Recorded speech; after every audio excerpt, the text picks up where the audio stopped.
রঙিন গুচ্ছের মিষ্টি স্বপ্ন নিয়ে যে মৌসুমের অপেক্ষায় থাকেন দিনাজপুরের হাজারো চাষি ও ব্যবসায়ী, সেই লিচুর মৌসুম এবার এসেছে হতাশার দীর্ঘশ্বাস হয়ে।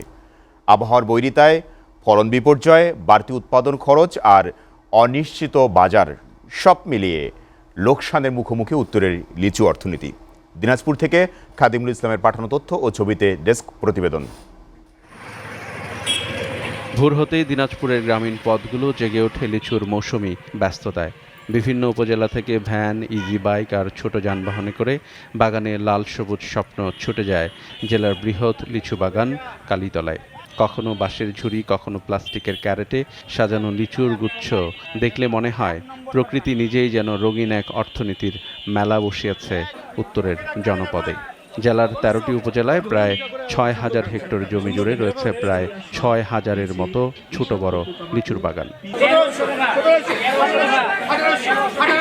মাদ্রাজি, বোম্বাই, বেদানা, চায়না 3, চায়না 2, কাঠালি এবং এলাচি বিভিন্ন জাতের লিচু ঘিরে প্রতি বছর গড়ে ওঠে কয়েকশো কোটি টাকার অর্থনীতি।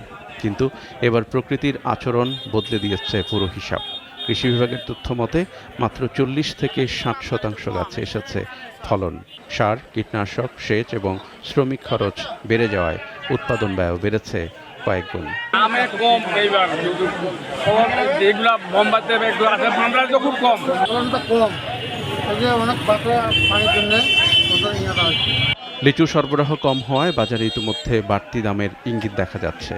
মনে করে বেদনা চলছে আপনার ৫৫০ টাকা, ছোটটা বড়টা চলছে ৭০০ টাকা, কোয়ালিটি হিসাবে দাম। বোম্বাই দানা বড় হলে ৪,০০০ টাকা, ৪,০০০ টাকা হাজার, ৫,০০০ টাকা হাজার, এখন ৮,০০০ টাকা হাজার, ৬,০০০ টাকা হাজার।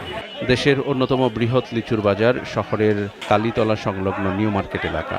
প্রতিদিন ভোর থেকে রাত পর্যন্ত যেখানে লেগে থাকে হাজারো ক্রেতা বিক্রেতার পদচারণা।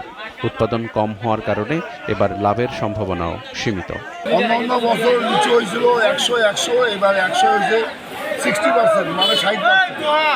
এই জন্য মাদ্রাজি লিচু নাই, ঈশ্বরদী এবং মেহেরপুর, যশোর, গুরুদাসপুর এইসব জায়গায় ভালো লিচু ফলন হওয়ার কারণে দিনাজপুর এবার অনেক ধস। বাংলাদেশের শস্য ভাণ্ডার হিসেবে পরিচিত দিনাজপুর ধীরে ধীরে পরিচিতি পাচ্ছে ফল ভাণ্ডার হিসেবেও। কৃষি নির্ভর এই অঞ্চলের মানুষ দীর্ঘদিন ধরে দাবি জানিয়ে আসছেন কৃষিভিত্তিক শিল্প প্রতিষ্ঠান। কারণ মাঠের ফসল আর বাগানের ফল শুধু কৃষকের স্বপ্ন নয়, এ অঞ্চলের অর্থনীতিরও প্রাণস্পন্দন। SATV news desk.